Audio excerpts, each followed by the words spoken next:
తిరిగి BCN news కి స్వాగతం.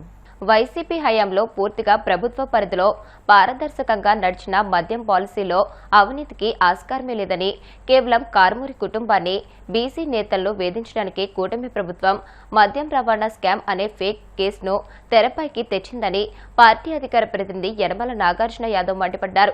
తాడేపల్లి వైసీపీ కేంద్ర కార్యాలయంలో ఆయన మీడియాతో మాట్లాడారు. జగన్ హయాంలో రవాణా టెండర్లు పారదర్శకంగా జరిగాయని, ఉన్నత విద్యావంతుడైన కారుమూరి సునీల్ కుమార్ ను అక్రమంగా అరెస్ట్ చేసి లోకేష్ వికృత రాజకీయం చేస్తున్నారని అన్నారు.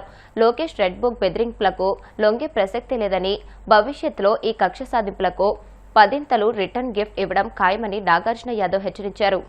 అంటే చంద్రబాబు నాయుడు గారు తీసుకొచ్చేటువంటి పాలసీలో స్పష్టంగా అవినీతికి ఆస్కారం బ్రహ్మాండంగా ఉంటుంది. ఎందుకంటే ప్రైవేటు వ్యక్తులకి లైసెన్సులు ఉంటాయి, ప్రైవేటు వ్యక్తుల యొక్క ఇన్వాల్వ్మెంట్ ఉంటుంది, రాజకీయ పార్టీలకు అనుబంధంగా ఉన్నటువంటి నాయకులు ఆ టెండర్లో పాల్గొంటారు, ఆ టెండర్లో కమిషన్లు తీసుకుంటారు. చంద్రబాబు నాయుడు గారు తీసుకునేటువంటి మద్యం పాలసీలో అవినీతి ఆస్కారం ఉంటుంది. కానీ జగన్మోహన్ రెడ్డి గారు తీసుకొచ్చేటువంటి మద్యం పాలసీలో ఎటువంటి పరిస్థితుల్లోనూ అవినీతికి ఆస్కారం ఉండేటువంటి తావే లేదు, మరొక డౌటే లేదు.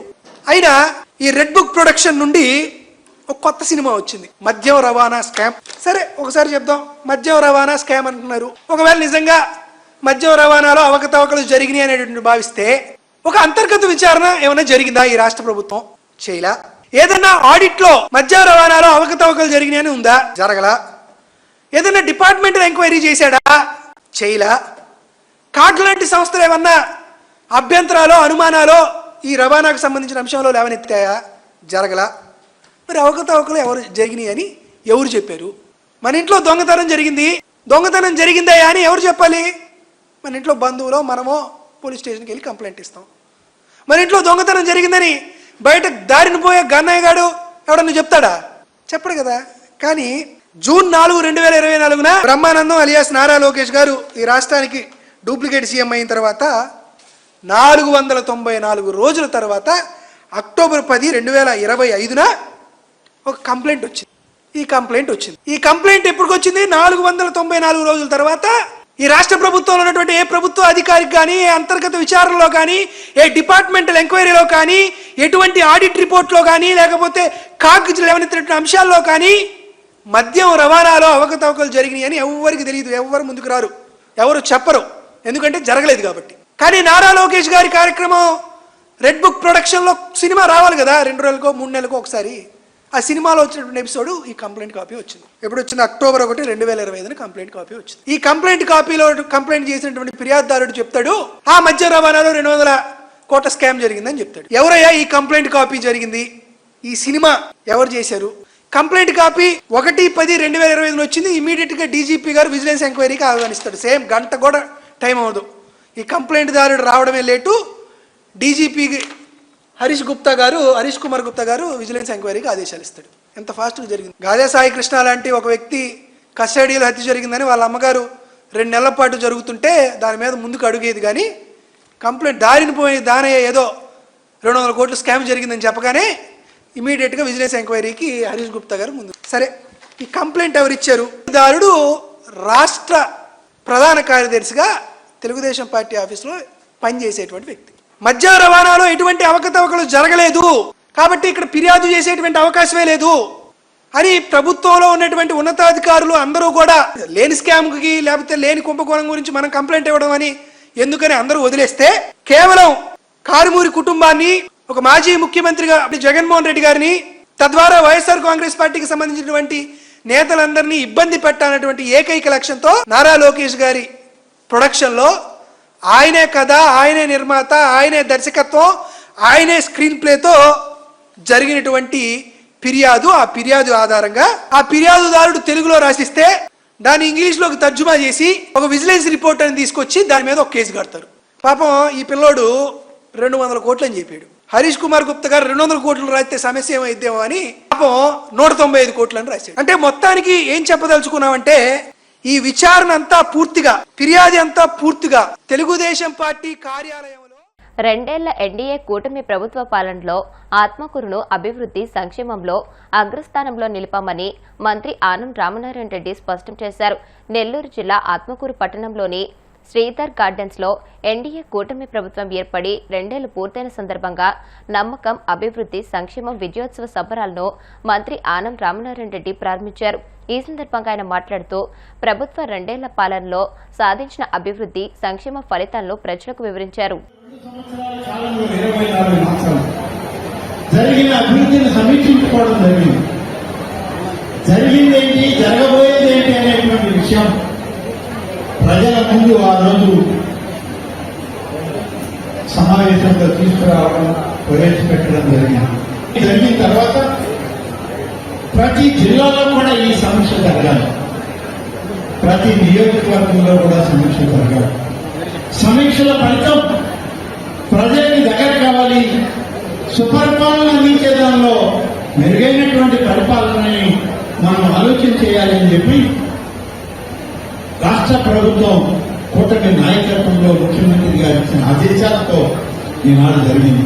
సందర్భంలో అనేక వాగ్దానాలు నెల్లూరు పార్లమెంట్ సెంటర్లో నాటి ప్రతిపక్ష నాయకుడిగా, తెలుగుదేశం పార్టీ అధినేతగా, కూటమి నాయకుడిగా శ్రీ చంద్రబాబు నాయుడు గారు వచ్చి మేము అధికారంలోకి వస్తే ఏం చేస్తాం, ఏమి నేను చేయదలుచుకుంది మేము ముందు పెట్టడం జరిగింది. సంక్షేమంలో ఏం చేస్తామని వాగ్దానం చేశాం, అభివృద్ధిని ఏ విధంగా చేస్తామో అన్నాడు చెప్పడం జరిగింది. ఆ సంక్షేమంలో అనేక కార్యక్రమాలని సూపర్ 6 అనే ఒక పథకం ముందు పెట్టాం. దీన్ని చేస్తామని చెప్పారు. సూపర్ 6 ఏంది, వీళ్ళు ఏం చేస్తారు, మేము బట్టలు నొక్కడానికే డబ్బు లేకపోతే మాకన్నా ఎక్కువ చేసి వీళ్ళెప్పుడు ఇవ్వాలా డబ్బు అని చెప్పి మమ్మల్ని అవహేళన చేశారు ఎన్నికలు.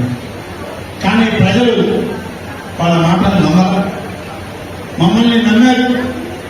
నమ్మి తెలుగుదేశం పార్టీని, కూటమి నాయకత్వాన్ని బలపరిచారు. మమ్మల్ని అందరినీ శాసనసభ్యులు చేశారు. ఈరోజు రాష్ట్ర పరిపాలనలో భాగస్వామ్యం చేశారు. ఆ వాగ్దానాన్ని నెరవేర్చడంలో ఇవాళ 2 ఏళ్ల ఎన్డీఏ పాలనలో ఆత్మకూరు నియోజకవర్గం అగ్రస్థానంలో ఉంది ఈ నెల్లూరు జిల్లాలో అని చెప్పడానికి నేనేమి వెనకాడడం లేదు.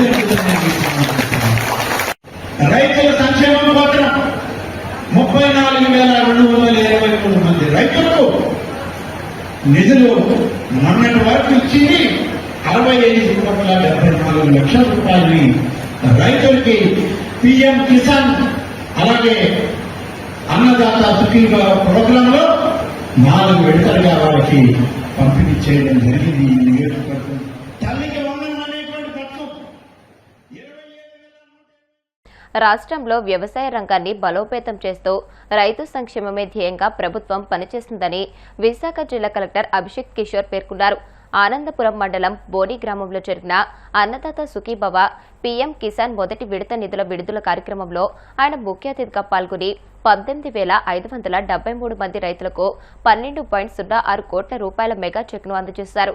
ఈ సందర్భంగా ఏర్పాటు చేసిన సభలో కలెక్టర్ మాట్లాడుతూ ప్రభుత్వ ఉద్యోగులకు జీతాలు, వృద్ధులకు పెన్షన్లు ఎలాగైతే సమయానికి అందుతాయో అదేవిధంగా రైతులకు కూడా ఎటువంటి ఆలస్యం లేకుండా పెట్టుబడి సాయాన్ని నేరుగా అందిస్తున్నామని స్పష్టం చేశారు. మొదటిసారి రూరల్ ఏరియాలో మీ రైతులందరినీ కలుసుకుంటున్నాను. ఈరోజు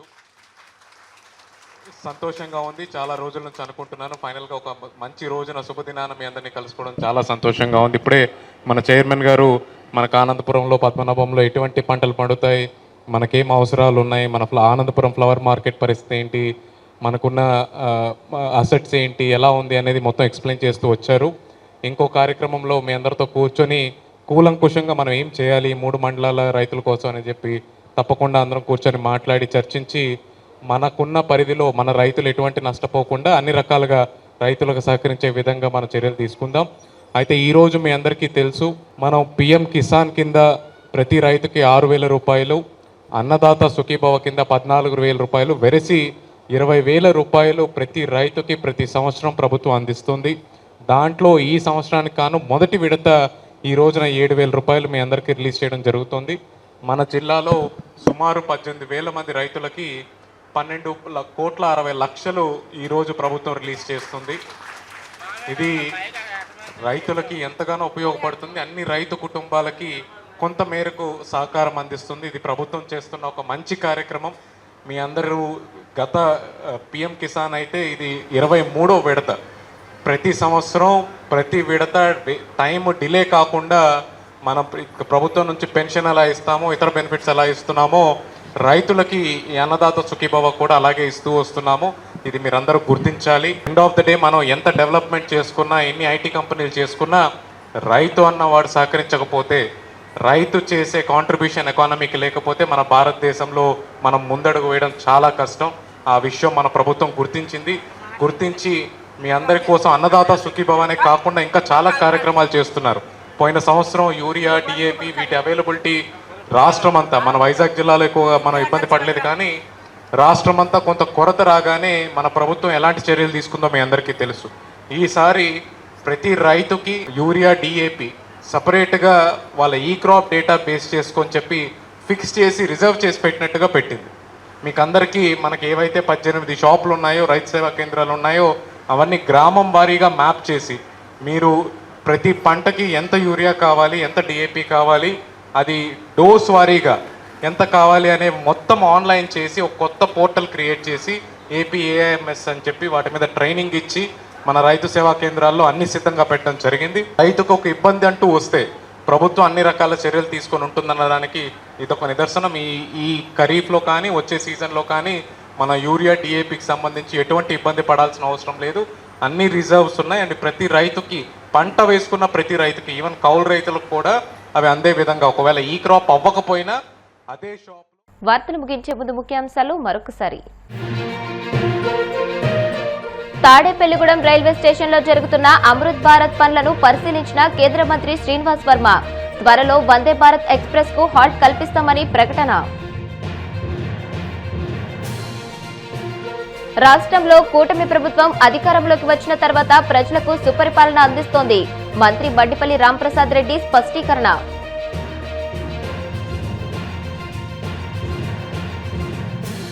వైసీపీ నేతలు డ్రామాలు కట్టిపెట్టి డీఎస్సీపై మంత్రి లోకేష్ సవాల్ను స్వీకరించి చర్చకు రావాలి. ఎమ్మెల్సీ భూమిరెడ్డి రాంగోపాల్ రెడ్డి సవాల్. లోకేష్ రెడ్ బుక్ బెదిరింపులకు లొంగే ప్రసక్తే లేదన్న నాగార్జున యాదవ్. భవిష్యత్తులో ఈ కక్ష సాధింపులకు 10ంతలు రిటర్న్ గిఫ్ట్ ఇవ్వడం ఖాయమని హెచ్చరిక.